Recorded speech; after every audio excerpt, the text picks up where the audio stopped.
Seguidores do nosso canal ASG TV, programa Almanac Confusão, aproveitando a presença aqui do José Pessoa, meu amigo, estamos fazendo a segunda parte da nossa gravação. Inclusive não mudamos nem o figurino, né, doutor? Sim, O figurino é o mesmo. é o mesmo, é. Pois é, mas só pode cumprimentar aí o público, que eles vão ver em outro momento. A palavra é sua para cumprimentar aí o nosso pessoal. Bom, aos ouvintes que estão prestando atenção ao nosso diálogo, eu quero deixar um abraço e faço questão que esse nosso diálogo traga algum proveito para todos vocês, principalmente sob o aspecto cultural. Pois é.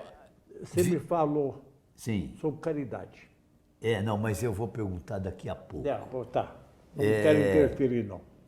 Na primeira parte, nós mostramos esses 3 livros aqui. 3 livros, Cruzes da Estrada, São Gotardo, Sua Gente e Raízes de São Gotardo.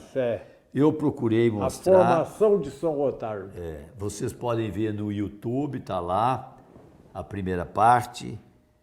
São livros muito ricos que a gente aprende muita coisa sobre a nossa história.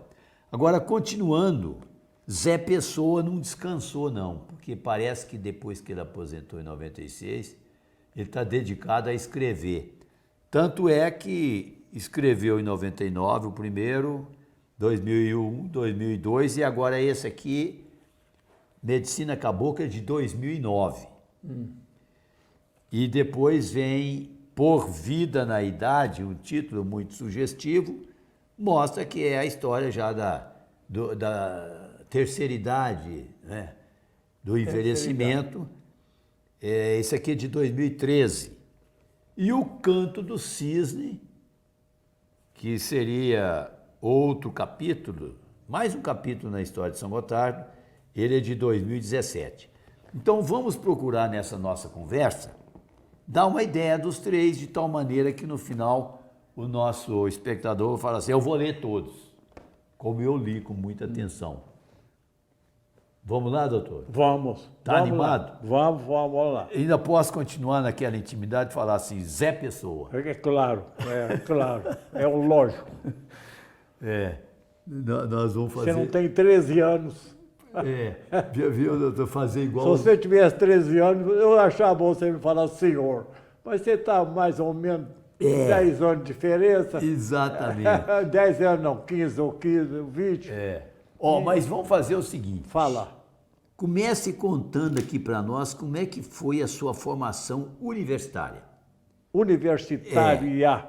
O FMG de 1900. Aliás, não, antes disso, aos 10 anos, você foi para Belo Horizonte, foi de quê? Maria Fumaça. Maria Fumaça. Isso está aqui nesse livro. Contado aqui, tá aí. ó. Barra do Funchal, Depois de alguns anos que apareceram os ônibus. Aqui, ó.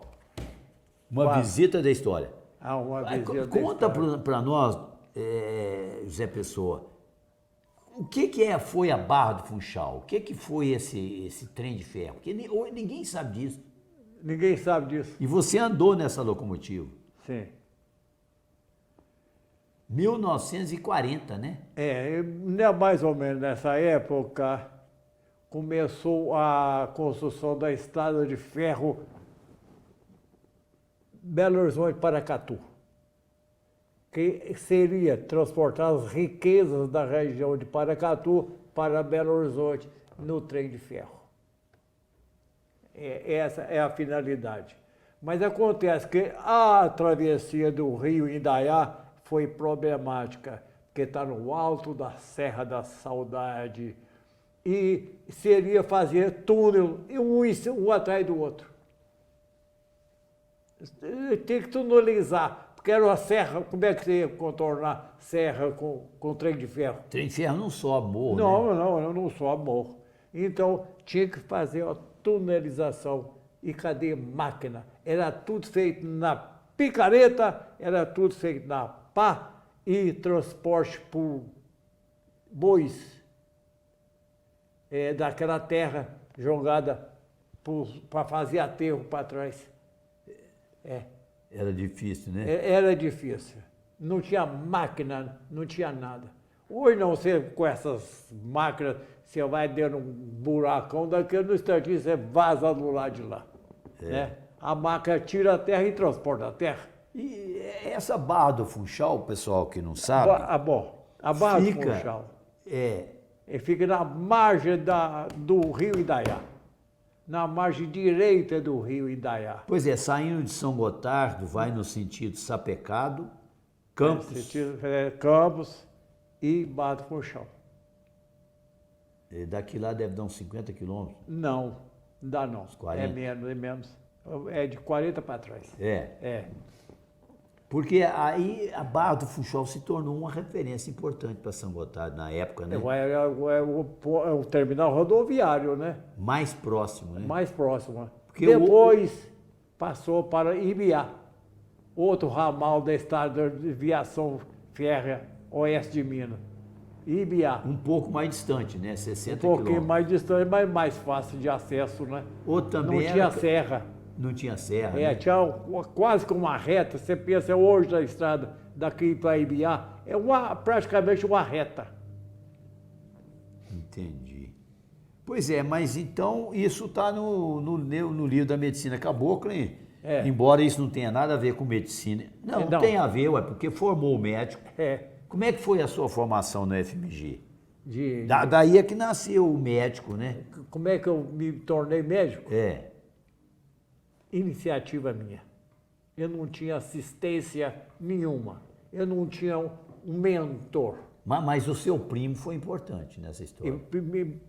Importante para a minha formação cultural, mas não médica. Ele não participou disso. Ah, sim, aqui, então eu já sei o que é. O avô Elias. O avô Elias é o meu espírito. Eu tenho certeza que eu sou o espírito do meu avô que é encarnado em mim e que me dirigia todas as minhas ações em direção à função de ir lá para a beira do Indaiá fazer pregação cultural de caridade para aquele povo que morria na miséria porque não sabia que o barbeiro era transmissor de uma doença terrível. Eles acharam que o barbeiro era uma barata comum, né, nas suas casas. Então, seria uma caridade. Você fala, isso faz mal, isso te mata. Eles não sabiam. Então, você estava fazendo uma caridade para esse povo. Transmitir conhecimento. Falou, isso mata. Eles não sabiam. A culpa não era deles, era ignorância coletiva. Pois é, mas isso foi uma descoberta depois que você criou o Hospital Pio XII, né? Você já desconfiava do barbeiro? Na escola havia citações, não estudos, porque na escola de medicina não se estudava doença de Chagas. Eles não sabiam, os professores não conheciam a doença de Chagas. Não. Então a gente tinha manjando, estudando, vendo como é que seria aquilo. Então o Carlos Chagas demonstrou que era o barbeiro em 1912. É o barbeiro o causador disso tudo. Ah, sim, interessante como é que o conhecimento pode estar disponível e ficar guardado na gaveta, né? Ninguém sabia. O Carlos Chagas foi mandado para La Sance para estudar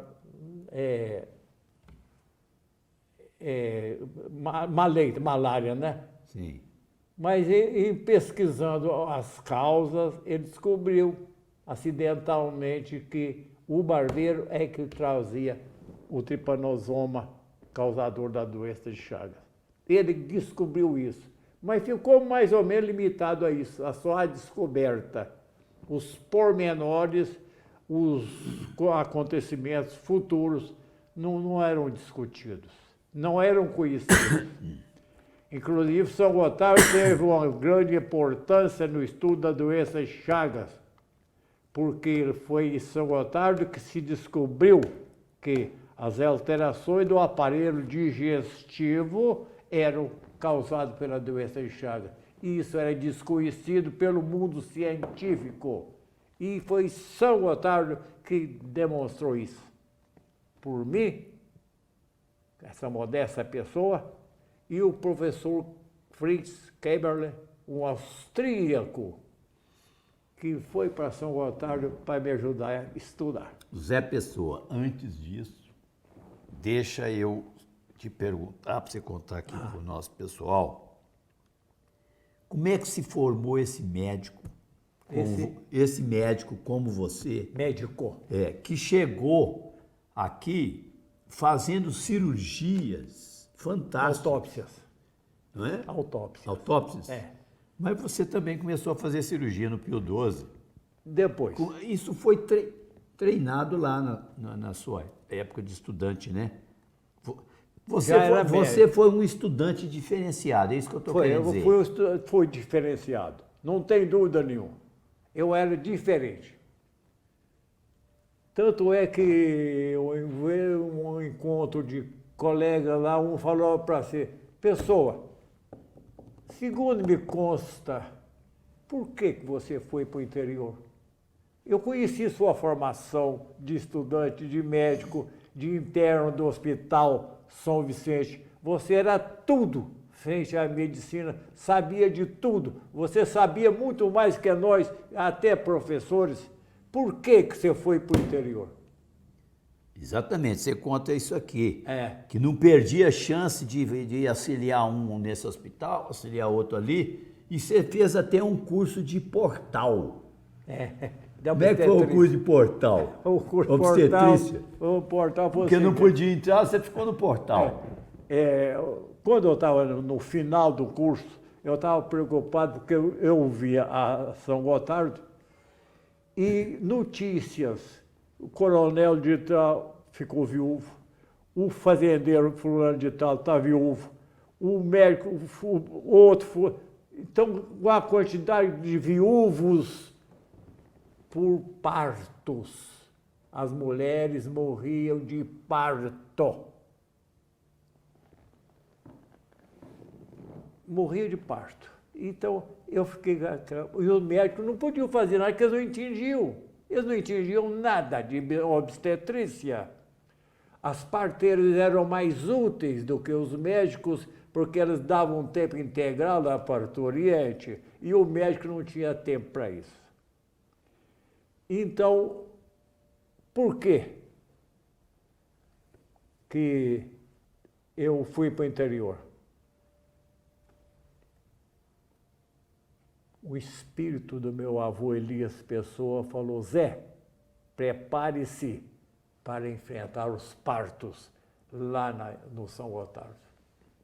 É importante. Os médicos são julgados pela aparência dos partos, que eles faziam bem ou mal, geralmente mal, por falta de conhecimento e por falta de tecnologia.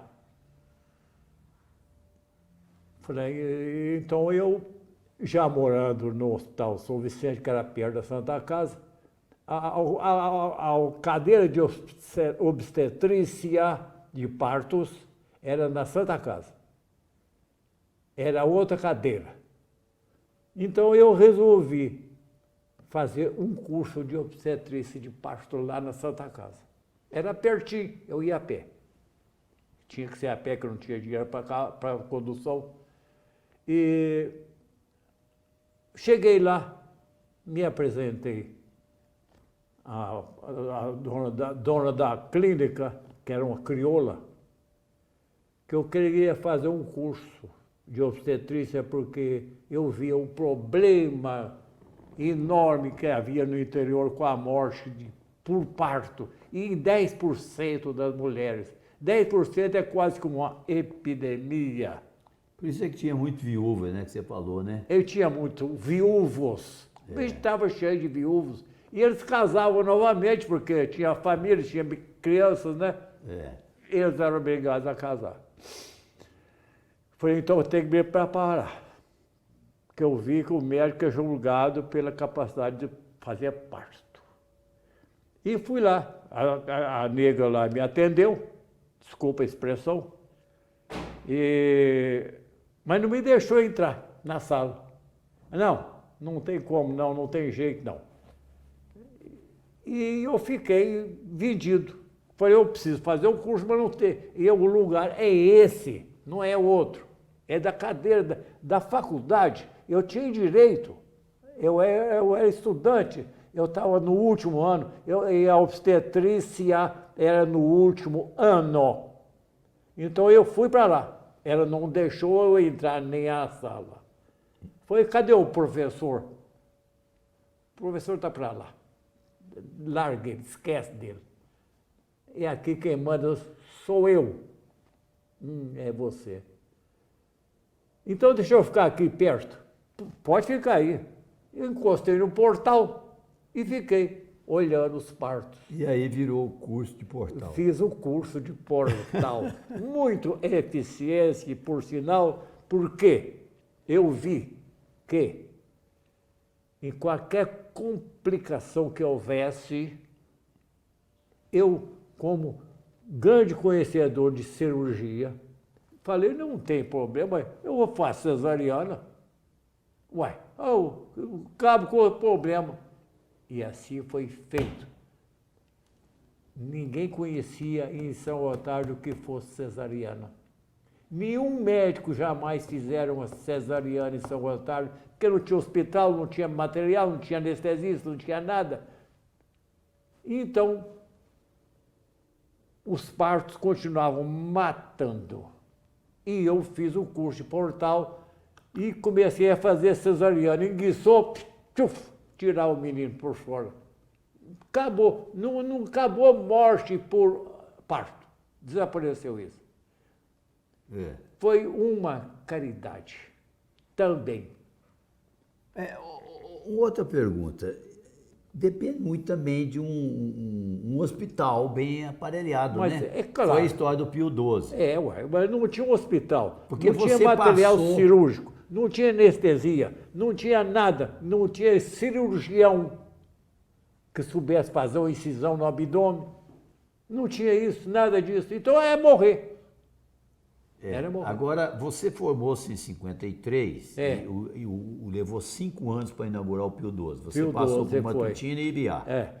E a construção do Pio XII, como é que foi? A construção do Pio XII... Foi uma peleja também, porque diz que você fala isso, não tinha material, não tinha Quando eu fui lá para São Otário, tinha a Santa Casa. Santa Casa era uma casa velha, adaptada para um hospital. Imagina a qualidade disso aí, né? Não se fazia nada. Mas eu já fazia cesariana, eu já fazia muita coisa lá dentro de cirurgia que nunca fora feito anteriormente. Eu falei, mas eu não posso ficar nisso aqui não, eu tenho que arranjar um jeito de melhorar a minha qualidade de produção. Eu vou construir um hospital. E comecei a construir um hospital. Me lembro muito bem que, esqueci o nome do fornecedor, comprei 200 mil tijolos. 200 mil tijolos. E comecei a fazer o hospital com base de pedras, enchimento de concreto, nada de ferro. Não tinha uma base de ferro, uma estrutura armada de ferro. Não tinha pilares de ferro no escanteio do hospital. Não, nada disso, não existia ferro. Levantava as paredes dos cruzamentos, cruzava os tijolos e construí um hospital de 500 metros de construção, sem nenhuma grama de ferro. Mas construí. Tudo errado, porque os corredores estreitos, é errado, não poderia ser, como é que ia passar carrinho, maca, etc. As portas estreitas, como é que ia entrar carrinho, maca. Tudo era deficiente, mas funcionou. E fiz tudo quanto foi cirurgia. Eu tinha assistência espiritual do meu avô, que me obrigava a fazer isso tudo. E assim eu fazia. A primeira operação que eu queria fazer era de amígdalas. 2, né? Um de cada lado. Fiz a de um lado de cá com a dificuldade louca, porque não tinha pinças esse caso é importante. Não tinha pinças apropriadas. Fiz de um lado, falei, ó, tem que ser um agora, outro depois. Desculpa, minha, né? E fui em Belo Horizonte, vou pegar a pinça lá. Cheguei lá, eu estou lá no balcão, discutindo com o vendedor, é essa, não é aquela, não é aquilo, não é. E tinha um cara sentado num banco, um jovem lá de seus 20 e tantos anos. E nós estamos naquela briga de pinça. Ele chegou e falou, a pinça é essa aqui, ó. Eu olhei para ele e falei, quem é você? Você é qual? Sim. Falei, eu estava nos Estados Unidos, fiquei lá 4, 5 anos fazendo cirurgia. Nossa. E estou aqui em Belo Horizonte sem colocação. Eu falei, mas você quer perder tempo? Vamos para o matutino. Imagina, hein? Vamos. Lá mesmo ele pegou a mochila dele, então ele veio guiando o meu carro. Imagina um camarada... Não falamos em preço, em responsabilidade, não falamos em nada. Como é que é o nome dele? Eloy, né? Eloy Mendes. Está narrado aqui no Eloy livro. Dutra, né? E ele veio comigo e ficou comigo. Operamos o diabo. Toda a cirurgia, tiroide, papo. Fala um pouco dos É uma papos. cirurgia. O papo... Mas deixa eu ler aqui uma passagem no livro, O Canto do Cisne, aqui na página 167. É para o nosso espectador ver que essas coisas estão contadas aqui, ó, os papudos. Os papos, muito bem. Não, os papudos. A semântica em relação a esse assunto, isto é, o significado das palavras apresenta, etc. A descrição de uma doença glandular endêmica na região do Alto São Francisco. Tinha muito papudo, né? Inclusive é interessante, tinha até aquelas musiquinhas que você coloca aqui, né? Que eu me lembro quando eu era menino escutar aí, o papudo, o papo do vovô. Você era menino. Era. Mas tem isso aqui também. Conta então, como é que é a história dos papos? Papo quer dizer pobreza. Pobreza. Papo é pobreza. É falta de orientação alimentar. Falta de ingerir proteínas. O papo, lá na roça, comia feijão com arroz. É praticamente a alimentação deles. E uma batata, mandioca, né? Era só. Não tinha proteína nenhuma. Era pobreza. O povo não tinha dinheiro para comprar alimento. Comia o que produzisse lá. E o que produzia lá? Porcarias. Então o parto assinou de pobreza, de miséria, de atraso. Atraso. Então a glândula e tireoide, por falta de iodo e outros elementos, crescia e virava papo. E o papo não voltava mais. Deu, acabou. E para acabar com ele, só a cirurgia. E a cirurgia de gravidade. Difícil. Até hoje é difícil e saber quem é que opera um papo. Até hoje, 50, 60 anos depois. E ele operava tudo isso com uma facilidade imensa. Eu estou procurando aqui, mas... Então, por que aquele sujeito estava lá na sala, me esperando lá? É o espírito do meu avô. falou que eu ia lá comprar a pista, então mandou o doutor Eloy sentar lá na sala e ficar me espiando. E assim ele fez, ficou me olhando. E foi lá e deu o palpite, a pista é essa. Isso fez com que ele viesse comigo para Matutina. E ficou lá o tempo todo. Até que, anos mais tarde, ele fosse procurado pela Universidade Federal de Barbacena para ser professor de cirurgia na universidade. Ele foi para Barbacena, né? É de Barbacena. Pois é, então tem a história do papo. Agora, vamos dizer assim, não sei se eu posso falar assim, a cereja do bolo mesmo é a doença de Chagas, né? A grande descoberta sua. Não tem nada com papo. Tem nada com papo. Não. Doença de Chagas é atraso também. Foi uma E pesquisa... deficiência. É. Falta de cultura. O papo é alimentação. A Papo doença é de alimentação, Chagas é. já é questão econômica. Cultural. Se bem que todos os dois têm, né? Ah. A ver com um problema econômico, Tudo é economia. pobreza, né? O homem é, como disse Marx, Inclusive- o homem é dirigido pela economia. É dirigido pelo modo como ele produz as coisas para a sua alimentação. Inclusive, eu tenho aqui nos autores, eu fiz assim uma lista, por exemplo, nesse livro aqui, História da Medicina, o Marx é citado 5 vezes aqui. Você cita mais muito o vezes Marx. seria. É essa questão econômica. Econômico. Mas então o conta Marx da- o filósofo mais importante do século XIX. Foi o Marx. Foi o mais importante. Porque ele que mostrou que o homem é produto da economia. O homem, se ele evolui, é porque ele teve a economia, formou a economia para ir para frente. E sem economia, ia ficar naquela pobreza, naquela miséria e não saía com nada. É porque não tinha conhecimento de economia, de filosofia. Ele tinha que fabricar uma filosofia e essa filosofia permitisse que se construísse uma tecnologia. Pois é, mas então, como é que foi aí a sua ligação com o professor Keberle? Keberle. Pronunciei certo, não? Keberle. Keberle. Keberle, alemão, né? É alemão, austríaco. Austríaco. Igual ao Hitler, né?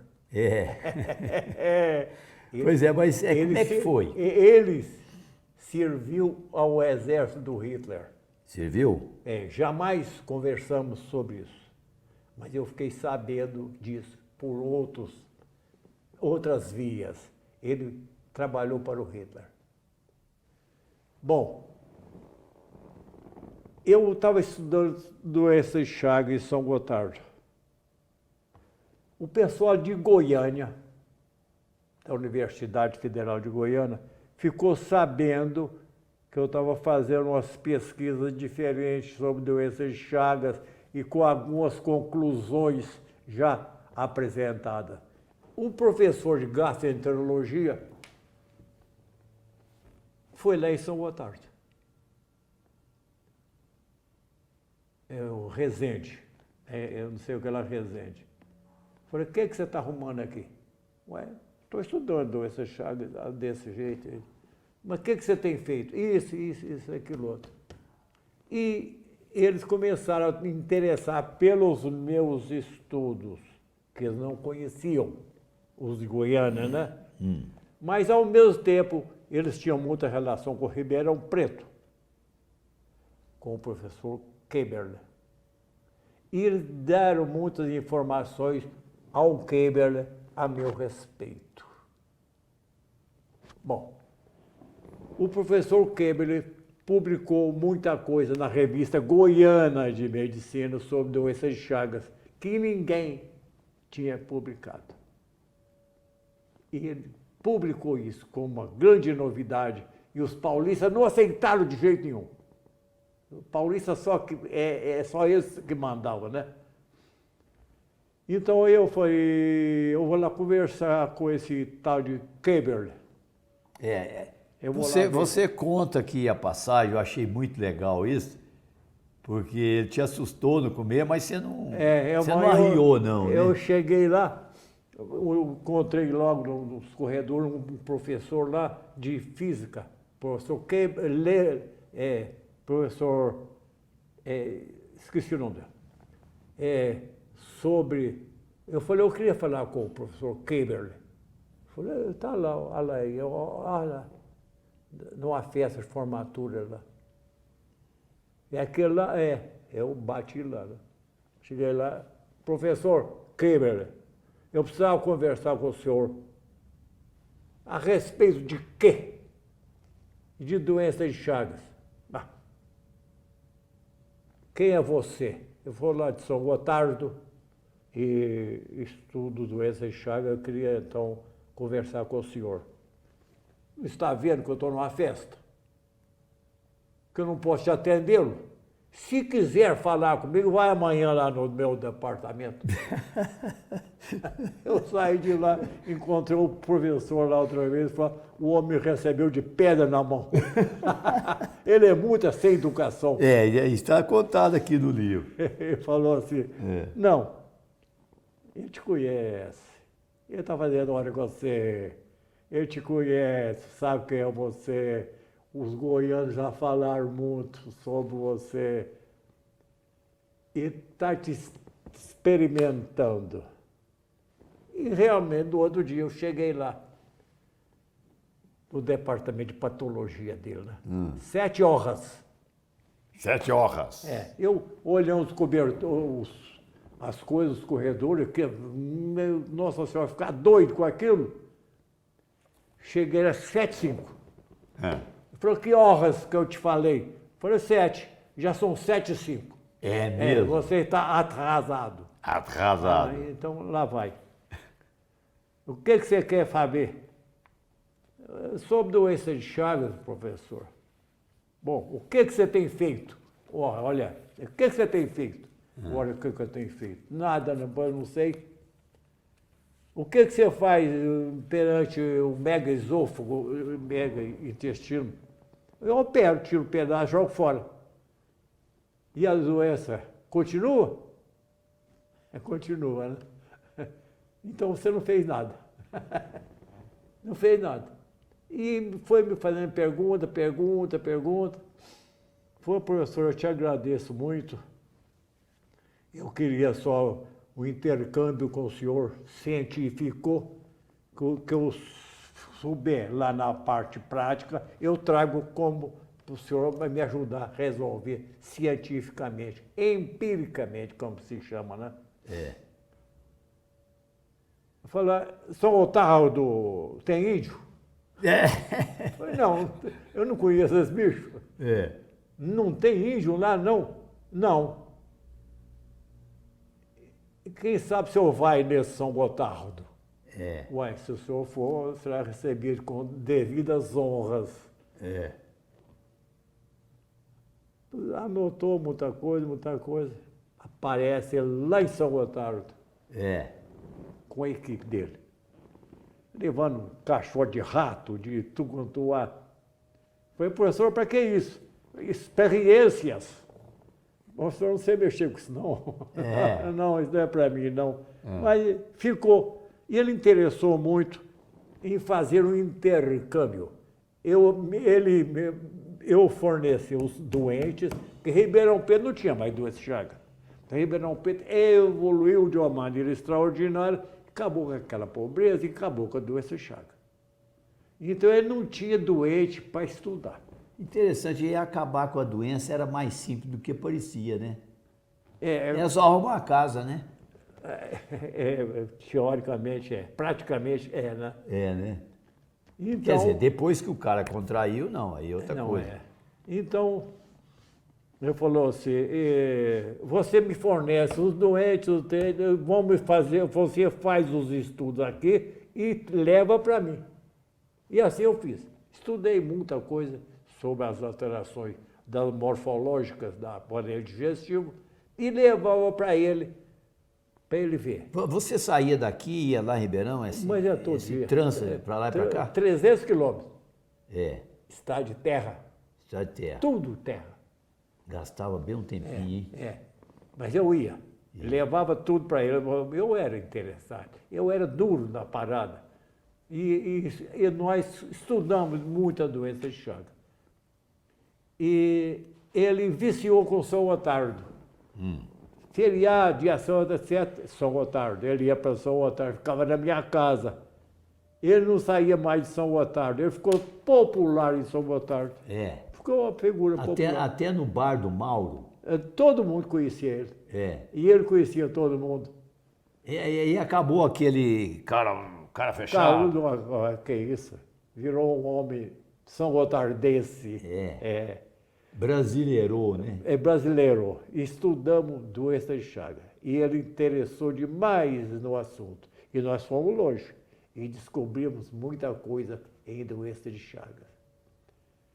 O difícil da doença de Chagas era convencer o povo ignorante que o barbeiro é que fazia a doença de Chagas. E o povo não acreditava. Só uma pergunta. Eu achei muito interessante você falar o seguinte. Eu perguntei, que nós vamos falar disso a hora que chegar aqui no Canto do Cisne, a questão da missão. Missão. Porque você falou, não, eu sou médico, mas eu sou também catequizador. Catequista, né? Catequista. Só que uma catequese Caritativa. cultural. Cultural. Não é isso? É. Você podia explicar isso para nós, porque eu posso ler aqui no livro o conceito aqui que tem que você fala de caridade. Caridade, vamos ver. Quer ver? Vamos ver aqui para o nosso espectador. Caridade. A maior caridade do mundo é a transmissão da educação e cultura para o próximo. A maior caridade do mundo. É isso mesmo, né? Mas você quer caridade maior do que você convencer o filho da mãe que mora naquele rancho que o barbeiro está morando com ele, é o que causa a doença, mas eu não sabia. Então a caridade é você convencê-lo que ele está morrendo de doença do barbeiro.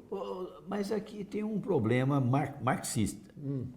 Às vezes ele quer arrumar a casa dele, mas ele não tem recurso, não tem dinheiro. Exatamente. Não é verdade? Então é doença da pobreza. Doença da pobreza. Você quer ver? Da miséria. Da miséria. Deixa eu ler aqui outra passagem. O lema aqui agora tem a ver com o Espiritismo. Allan Kardec, que é um autor muito citado por você aqui, ó. Aqui nesse livro só tem uma citação aqui, mas em outros tem várias citações de Kardec. Certo. Fala assim, ó. O lema da doutrina espírita é a caridade. Haveria caridade maior para aquela população analfabeta com um grau mínimo de evolução e conhecimento de higiene do que adquirir conhecimento de sanitarismo, cultura, saber que barbeiro a dizimava, ela não sabia, a lepra e desmoronava endemicamente, ela não sabia, desnutrição, verminose, falta de higiene, etc. E aqui tem a história. Tudo é pobreza. Pobreza de pobreza e ignorância. Ignorância. É exatamente isso aí. Então, você fazer ele entender. Uai, será que é? Então, vou dar um jeito de subir desse bicho. É uma caridade, doutor, que você fez para ele. Ele entender que o barbeiro faz a doença. Ele não sabia. Ele não tinha culpa nenhuma. Então você fez uma caridade, cumpriu uma missão dada pelo espírito de meu avô, que você tem que ir lá para a beira do Indaiá e ensinar aquele povo, e que é o barbeiro que transmite a doença de Chagas. E ninguém sabe disso, mas precisa saber, mas precisa que alguém lhe ensine, faça uma catequese, faça que ele reconheça a ignorância dele. O remédio, como você falou, seria acabar com os ranchos e passar para casas mais bem construídas, revestidas, alisadas, que não trincasse, que não desse oportunidade aos bichos entrar lá dentro para reproduzir. Isso tudo foi uma missão que eu recebi do espírito do meu avô. Você tem que ir lá salvar o meu povo que está morrendo e está continuando a morrer de miséria e de ignorância. É preciso de alguém para catequizar aquele povo. E esse alguém tem que ser você, como meu neto. Você vai ser responsável por essa catequese. E eu me formei, o meu colega falou, por que você foi para o interior? Se eu te conheci bem, a sua formação médica de primeira qualidade, e você vai parar lá na Matutina, tem razão para isso tudo? Tenha. É a missão dada por meu avô. Essa seria a resposta para ele. É a missão que meu avô me deu de ensinar aquele povo, de transmitir, catequizar aquele povo, fazê-lo entender que o barbeiro que dava a doença de Chagas, ele não sabia disso. Olha, então eu vou te interromper aqui, porque senão você... Porque só isso aí dá horas de conversa. E dá dias. Então eu vou ter que interromper para introduzir outro tema, tudo relacionado, porque ficou claro que tem a ver com a pobreza, com a casa, com a ignorância, né? E eu vou ler aqui, porque você faz referência, e não é fácil para eu achar, né, nesse mundaréu de livro uma referência oportuna, que dá certo com as coisas, mas eu achei. Específica. É a questão da nossa dependência. Nós até comemoramos há pouco tempo, 7 de setembro, dia da independência. É. Mas aqui tá, posso ler aqui uma passagem desse livro aqui, ó. É só ver nossa história desde a colonização até hoje. Inicialmente explorados pela metrópole Portugal, passamos para a Holanda, fomos vendidos à Inglaterra e mais tarde os Estados Unidos nos tomaram da Inglaterra. Éramos semelhantes a cachorros sem dono. Me dá essa. Eu procurei essa passagem, não encontrei. Me dá ela, por favor. Eu escrevo aqui, ó. Tá Cachorro sem dono. Cachorro sem dono. Essa imagem é muito boa. Me lembra a imagem do Nelson Rodrigues do Complexo de Vira-Lata. Nós temos complexo imenso. É cultura vira-lata. Mas então essa é então, cachorro sem dono. Vira-lata. Eu entendo bem. Não, mas eu vou botar assim, cão sem dono, está na página 144 do São Gotardo, Sua Gente. Isso é Sua Gente, né?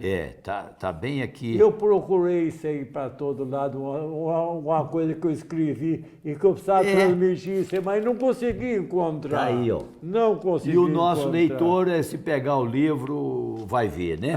Mas não é só isso, então não. Continua a leitura. Mas a pergunta que eu queria que você fizesse algumas considerações, porque você falou também uma coisa surpreendente para mim.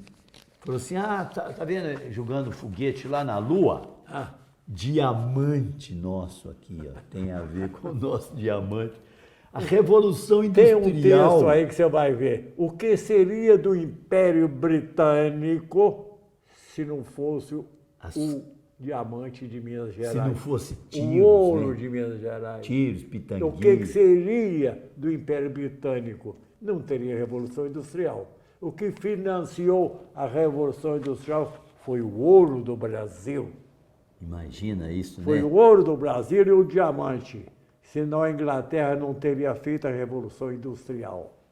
Faltava elementos materiais. Importantíssima essa passagem que você leu aí. Eu procurei isso aí, mas onde que eu vou achar? E eu tenho isso tudo anotado, só que importante agora... isso para mim foi tudo hoje. Ganhei o dia. Mas eu te arrumo, tem mais passagem, não é só nessa não que você fala da nossa dependência. Fala em independência, mas a gente tem essa palavra assim muito vazia, você não sabe o que é direito. O que é ser independente? Você precisa ter cultura, você precisa ter escola, né? Inclusive, vou ler aqui outra passagem, está no Canto do Cisne. Canto do Cisne. Canto do Cisne. Eu achei também muito importante, está aqui na página 63. Já até botei o papelzinho aqui para ficar mais fácil. É ótimo. Aqui, ó. os professores, um capítulo chamado assim, onde não houvesse uma congregação religiosa, não haveria ensino. A educação estava por conta das entidades religiosas. Religiosa. O Estado não tinha nenhuma intenção de combater o analfabetismo. Não queria.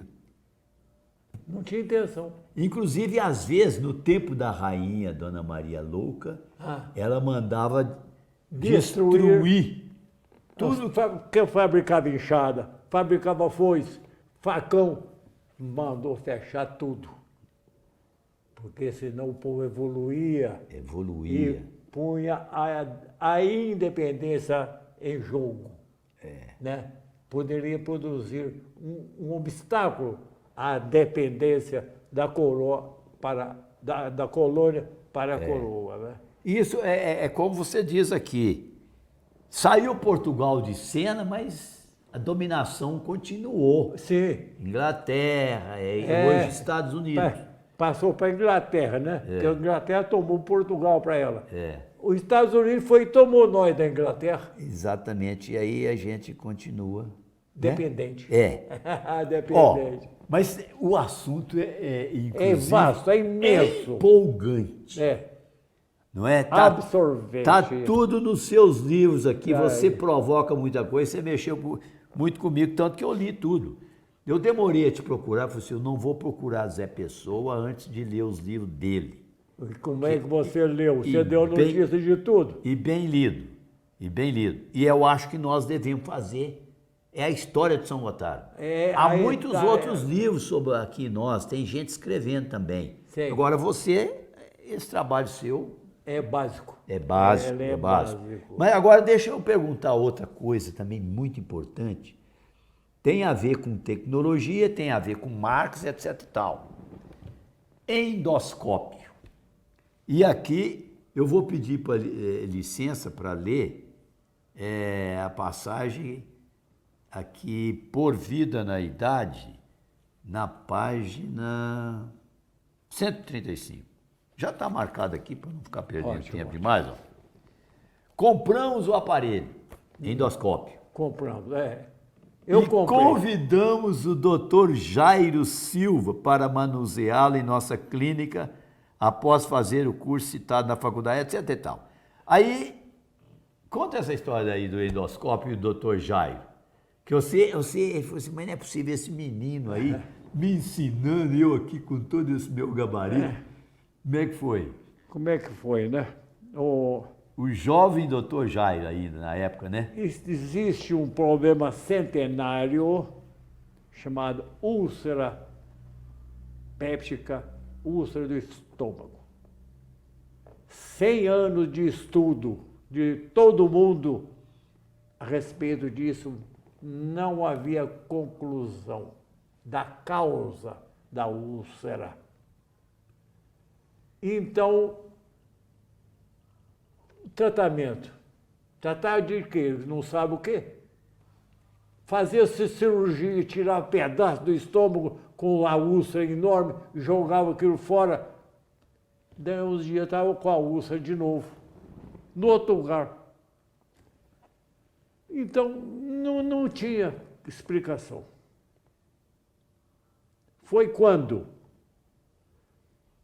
apareceram as notícias de um aparelho que visualizasse diretamente a lesão, chamado endoscópio. Endos quer dizer dentro, escopia, exame interno. Olhar lá dentro. Diretamente, né?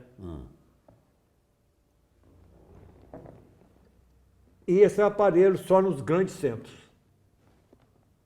E, de repente, o professor Galizzi, de Clínica Médica da Universidade de Minas Gerais, na Europa, toma contato com o aparelho e traz o aparelho para Minas Gerais e Belo Horizonte. Então, deu a notícia desse aparelho. O pessoal levantou a orelha. Mas como é que é isso? Falei, não, olha diretamente a úlcera e vê diretamente. Está ótimo, tá, uma radiografia também mostra, né? Ah, Não, mas é que quando você vê, você tira um pedacinho dela, biópsia. sei. Toda lesão que você encontra, você tem que fazer uma biópsia. E assim, toda úlcera era biopsiada e estudada em lâminas. E nesses estudos do material retirado, encontrava-se uma bactéria comum e presente em todo material retirado. Então, tudo que você tirava, a bactéria estava lá. Será que ela não tem alguma coisa com isso? Bom, não. É distúrbio metabólicos, etc. Mas não eu vou te custa. pedir aqui para não dar muito detalhe técnico, porque a natureza do programa Sei, entendi. é divulgação.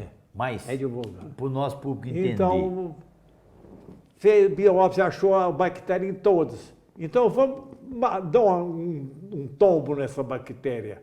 Não custa nada. E começaram a tomar antibiótico. A úlcera acabou. A dor de estômago acabou. O amor, então, tem dúvida. Essa bactéria tem problema. E começou, então, a tratar da úlcera apenas com antibiótico. Nada de cirurgia.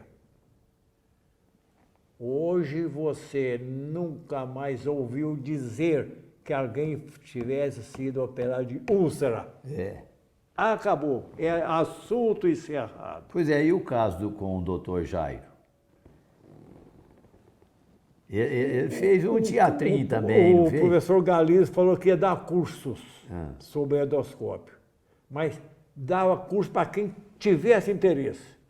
Que te comprasse o aparelho, está aqui. Eu dou o curso, mas tem que comprar, Tem né? que comprar o aparelho. Você foi lá e O comprou. professor Ildefonso, que é meu conhecido e amigo, é que ia dar o curso. Então eu falei, ô Ildefonso, peraí. Fui lá e comprei o aparelho, está aqui. Falei, cadê o homem do curso? Está aqui. Levei o Jairo. Ele fez o curso. E foi para São Gotardo para fazer. Eu estou interessado nesse caso aí, é um caso interessante. Então ele foi para São Gotardo e começou a olhar as úlceras. Um dia me chama lá, vem cá para você ver. Deixa eu te falar por que eu estou interessado. Ah. É por causa do seu susto filosófico. Você levou um susto, né? O que é filosofia? Porque filosofia, A filosofia é se assustar não é? com algo diferente na sua frente. É. Isso é que é filosofia. É o susto. É um susto. Então o Jairo começou a ver as úlceras e me chamou, vem cá ver. Eu fui lá ver a úlcera, vi. Estão vendo aí o bitela de uma úlcera aí dentro? Pois é. Mas não vai operar não, viu? Não vai operar não. Ó, já assustou, né? Já assustou, me assustou. Falei, mas por que eu não posso operar? Por que não? Eu vou te provar que eu curo ela sem operação. Fala, então eu quero ver. 30 dias depois o doente volta. Ele vai lá, me pega para o avental, vem cá. Pôs um aparelho, olha lá, a úlcera. Falei, não, eu não estou vendo nada, não. Você deve estar errado. E está no lugar errado. Não, olhou, foi. Não vejo nada. Foi, pois não tem nada para ver, ué. Eu curei ela com remédio, com antibiótico. Aí ele falava assim, dentro do Hospital Pio XII.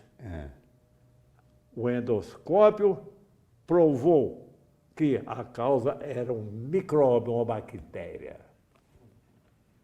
Então compete combater essa bactéria. Nunca mais se fala em cirurgia de úlcera. E nunca mais alguém for operar de úlcera. Nunca mais. E o Zé Pessoa levou aquele sustão Eu levei um maior susto. e se humilhou pro jovem, Não é né? porque eu era um grande operador de úlcera. É. Eu era um técnico, estatisticamente, um grande estatística. E ele falou, você não vai operar mais não. É. Aqui nesse hospital não se opera de úlcera. É. Falei, mas será possível que esse rapaz vai querer me dar uma ordem desse tamanho? Não, não opera. Eu fiquei quieto, né? É. Que a grande importância do homem é saber ouvir. Ah, sim. Saber Isso- ouvir. E eu isso- soube ouvir. Eu obedeci. Se ele tinha razão, eu obedeci. E assim foi estabelecido. Você aqui, inclusive, fala que uma das suas grandes virtudes é saber ouvir mesmo. Saber ouvir. É uma grande oportunidade que você tem. Saber ouvir. Eu até tenho anotado, mas não estou achando não. Não É tem, muita tem coisa. esse termo. Mas eu me lembro bem, É. eu achei muito importante, porque a pessoa que não sabe ouvir, ela não prospera, Inclusive, né? dentro da história dos médiums, existe os auditivos. Ele atua auditivamente, o outro visualmente, né? Sei. O outro, benzição de cobra. Agora, nenhum atravessa o caminho do outro. Ó, Quem benze cobra é benzedor de cobra. Quem vê as coisas espirituais é o visual. E o que ouve é o auditivo. E você viu é um visual. E tomou a iniciativa, uma missão que era educar o povo. Pois é, mas aqui, olha, eu acho que eu sou um bom escutador. Ótimo, Bom para ouvir? para ouvir. Porque a pessoa que lê é um escutador, é um bom ouvinte. Sabe ouvir. Eu ouvi você falando aqui horas e horas e horas, 2.000 páginas falando. Sim, falando. Eu ouvindo Zé Pessoa, Zé Pessoa. Por isso que eu agora estou com essa intimidade toda, te chamando Zé Pessoa. Acho que- Então, é ótimo. Tem problema não, né? Não, claro que não. Porque agora eu queria te perguntar também, uma coisa que eu achei muito importante, morria muito menino por gastroenterite. Como é que foi essa história da gastroenterite? É outra história impressionante dentro da medicina. Nós estamos dentro da medicina. A gastroenterite, a criança evacua e vomita. Quer dizer, água para cima, água para baixo. E as mães proibiam dar água para eles. Não podia dar água. Não pode dar água. Mó seco, né? Morria seco. Falei. Morria, mas morria. 50% das crianças morriam. Era a mortalidade infantil, 50%. A Hilda era uma enfermeira que eu fiz. Ela tinha uma irmã que trabalhava no Felício Roxo. Falou, Hilda, vai lá para o Felício Roxo, porque os médicos aqui em São Otário dizem que criança não tem veia. Sei. Então, morria tudo. E não existia soro também, não. Não existia, não. Soro fisiológico, não existia nada disso. Você vai lá para Belo Horizonte, para o Felício Roxo. O chefe da pediatria lá era um grande amigo meu, Wilson Rocha. Levou ela e falou assim, vai aprender a veia na cabeça de menino, no pé do menino, onde for. Vai pegar a veia. Aprender. Ela aprendeu. Ela aprendeu a pegar a veia. Então, na sala que eu fazia grandes cirurgias, e na sala que ela dava soro nos meninos, ela tinha muito mais utilidade do que eu com as grandes cirurgias. Porque as grandes cirurgias eram uma coisa mais experimental, né? Ficava só nos louvores. A hidratação das crianças salvava as crianças. De 50% de mortalidade passou para 2%. A Hilda que eu formei de enfermeira, ao lado da minha sala, fez esse milagre de levar, baixar de 50% da mortalidade infantil em São Gotardo para 2%. E futuramente esse 2% baixou mais ainda. Olha a importância do entendimento, da tecnologia. Passou a pegar a veia do menino. E buscava soro onde tivesse, qualquer cidade, e dava para os meninos, pela veia. Acabou. O menino morreu mais. Todo hidratado. Começou a cagar e vomitar, soro nele. Soro. Deixa cagar e vomitar. Deixa para lá. Ele está sendo hidratado. Está substituído a água que ele jogou fora, por cima e para baixo. Foi substituído. Foi uma das grandes importâncias dentro da medicina de São Gotardo, foi a hidratação de crianças, a reidratação. Foi uma das mais importantes. Muito importante que e nosso prazo está acabando. Muito bem. Que a prosa lamentável, né? A prosa quando é boa... O prosa não pode acabar o tempo. Não pode, o tempo bom, ele é útil. Ele não pode desaparecer. Você não falou nada ainda sobre a velhice. Envelhecer, porque está aqui nos livros. Por vida na idade, o canto do cisne, até a explicação, pode explicar esse título? Como? O canto do cisne? Eu achei que era o último livro. Tá vendo? Eu achei que ia ser o último livro. Tem esse sentido, né? Tem esse sentido. Tá aqui, outro capítulo da história, o canto do cisne. Mas aqui fala muito da velhice. Você fala muito... Eu posso ler um pedacinho aqui que eu achei vamos ver. Achei barra pesada. Quer ver? Está escrito assim, de modo geral, o envelhecimento é motivo de tristeza e ansiedade. Temos medo de envelhecer, ter que enfrentar a velhice. E olha só, viver muito será hoje mais uma maldição do que uma bênção. Uma conclusão catastrófica, né? Mas você fala muita coisa interessante aqui. Ajuda muito a pessoa a envelhecer. Inclusive os tapetinhos, o apoio no banheiro, a ginástica. Você podia falar um pouco sobre isso, porque é tema desses dois livros. Os tapetes, né? O que é mesmo envelhecer, hein? Envelhecer quer dizer morte das células nervosas cerebrais. Tem uma explicação aqui científica que nós não vamos falar, não. Não. É isso aí. Vai acabando. Com a idade, vai diminuindo o número progressivamente dessas células e repercussão. Você perde a agilidade, a sua motilidade. A sua jogador de futebol de back acabou. Você vai regredindo a sua habilidade física e mental. Você fala muito do Alzheimer. Abaixa tanto que chega ao Alzheimer. Morre tanta célula e você vai perdendo a noção de ciência, de conhecimentos, até chegar no Alzheimer. É o final. Sim. Aqui você fala de 3 mandamentos do idoso. Posso ler aqui, não? Pode. Por vida na idade. 3 mandamentos do idoso. Eu estou falando aqui para o nosso público. Porque o cara novo acha que não vai ficar velho nunca, né?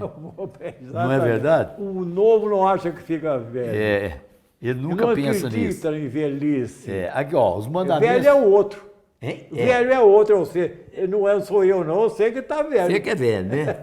Tá aqui, primeiro mandamento, não se desligar da vida ativa. Segundo mandamento, perseguir sempre um objetivo, aprendendo sempre. No livro anterior você fala em 4, mas aqui você juntou 2 num só. Um só. Aí ficou só 3. E aí vem um terceiro, que é procurar a satisfação dos seus desejos. A satisfação dos então seus isso desejos. São os mandamentos que a gente tem que seguir, né? Isso aí. E aprender sempre, né? Participação na vida ativa. É a participação na vida ativa. Enfim, é a vida. É. A vida, o que é a vida? E você tem uma responsabilidade muito grande, agora eu que estou te cobrando. Você tem uma responsabilidade grande aqui, falar mais para nós. Você tem muita coisa para contar. Mas Já escreveu, já está escreveu. escrito, né? Tem que falar. Mas quando você fala, é vivo. É, Está vivo, né? isso é outro tempo, né? É. Seria Porque é interessante, o terceiro né? tempo. Aqui, por exemplo, é a mãe e a Neta, a neta, bisneta. a bisneta, Bisneta. né? A sua bisneta Minha bisneta. e a sua Minha- companheira de vida, minha, né? Minha senhora e nossa bisneta, É, que é filha da Paulinha. inclusive, aí, ela com veio de uma longe. moça hoje, 11 anos, 12 É. anos. Então, ela vai escutar nós falando dela aqui, ó. Vai, vai? vai escutar. Inclusive, ela veio de longe, a Dona de Lu, né? Ah, Ela veio de longe, ela é alagoana, pô. é Lagoana. Tá vendo como é que eu sabia? Alagoas. É. Alagoana, né? Alagoana. Alagoas tem muita gente boa, né? Além dos presidentes Floriano e Deodoro, né? Ainda tem gente boa. Tem muita, ó. Mas o nosso programa está acabando. Mas eu acho que foi muito útil esse nosso encontro. Porque eu acho que eu esclareci muita coisa dentro das minhas possibilidades. E o povo, o nosso amigo que está nos ouvindo, vai tirar suas conclusões. Que ele também desconhece muita coisa que foi dito. Ele desconhece muita coisa. Sim, em geral o pessoal não conhece a história não conhece. nossa, não. Então, se tiver a oportunidade de ser aproveitada o nosso diálogo, beleza. Cumprimos uma missão. A nossa intenção era essa, transmitir um pouco de cultura que eu tenho para o meu Mas ainda tem 3 coisinhas que eu quero ainda colocar aqui. Posso fazer? Falar? Vamos. Primeiro é sobre a cobra, a benzeção de cobra. Parece que você queria falar. Isso é importante, é uma coisa muito importante. Benzição de Porque cobra. está no seu livro aqui, tem um capítulo disso. Eu saio pela rua, não sei que eu não conheço. Escuta, você sabe, você acredita em benção de cobra? Uai, por que não? Então a resposta é mais ou menos o susto da filosofia, né? Por que eu não vou acreditar? Se ela é uma realidade. A benzeção de cobra é uma realidade. Tá aqui, ó. Você acredita em benzeção de cobra? Eu não achei isso aí no índice, não. É a última parte do livro do Cisne. Então eu vou anotar aqui. Que Deixa eu anotar para você não benzeção de cobra, página. Benzeção de cobra. Mas conta aí sobre o caso, então, da benzeção. Então, eu não falava nada. Você acredita em benzeção de cobra? Ficar calada. Ué, por que não? Então, essa resposta positiva é impressionante em todas as classes. A classe rural inteira, a classe da cidade, algumas objeções. Alguma objeção. O povo... Mas, de um modo geral, sim, acredito. Eu mesmo já benzi cobra lá no meu terreno. Tem um benzedor aí chamado Silvio, não sei se ele... O nosso é o Juca Chave. Juca Cava, lá da Matutina. Especialista em cobra, né? Agora, é a especialidade de cada um. Quem benze cobra. Quem benze quebrante. Quem benze outras coisas, cada um no seu setor. Certo.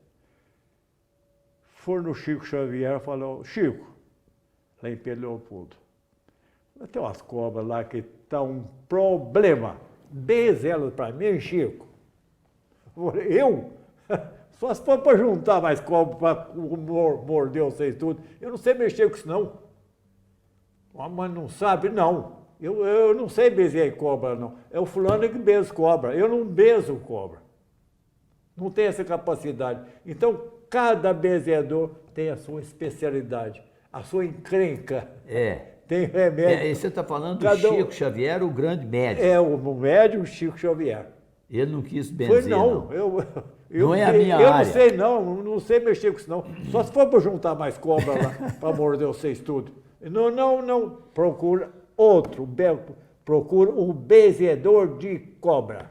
Bom, o homem, todos nós, vivemos dentro de... Eu já te dei aí o papelinho. Não, é outro. É outro? O homem... Pode ser. O homem, nós, vivemos dentro de uma bolha chamada cosmo universal. E dentro desse trem tem um fluxo mental de um para o outro para o outro. Um fluxo mental. Agora, cada homem tem em volta de si uma aura de poder, de mediunidade, magnético, mental, magnético de transmitir e de influenciar outro ser humano. Agora, nunca existe um ser igual ao outro. Sempre tem uma diferença. Um tem mais energias, o outro tem menos energias. O que tem mais energia transporta o seu poder para o de menor energia, que fica submisso a ele. A cobra é inteligente? É. O cachorro é inteligente? Claro que é. Mas a inteligência desse tamanhozinho. O homem tem inteligência desse tamanho. Os répteis desse tamanhozinho. Então, dentro desse ambiente, essa capacidade energética maior vai agir, dominar a de menor quantidade. Então, o homem que tem uma grande capacidade energética depois de Deus, o homem chega lá no Juca Chave e fala: ô Juca, benza essa cobra para mim, ué. Como é que faz? Eu falei: tá. Vai, o carro está aí, vamos. Eu falei: não vou lá não, ué. Para quê? Eu benzo daqui mesmo. Mas daqui? Transmissão mental-magnética do mais poderoso para o menos poderoso. Eu vou ser obrigado a cortar a sua conversa, embora gostaria que continuasse mais. Mas nós vamos voltar mais. Vamos. Né? Vamos. Porque já vemos que não esgotamos o assunto. Não. Isso não tem fim, não. Tem fim, não. Não. De qualquer maneira, nós cumprimos a nossa missão inicial. Nosso objetivo de mostrar os seus 6 livros, que eu li, conheço, ainda tem esse 7º aqui que eu ganhei, com a sua com dedicatória sua aqui lá em Araxá, que eu fico muito grato, mas não li ainda.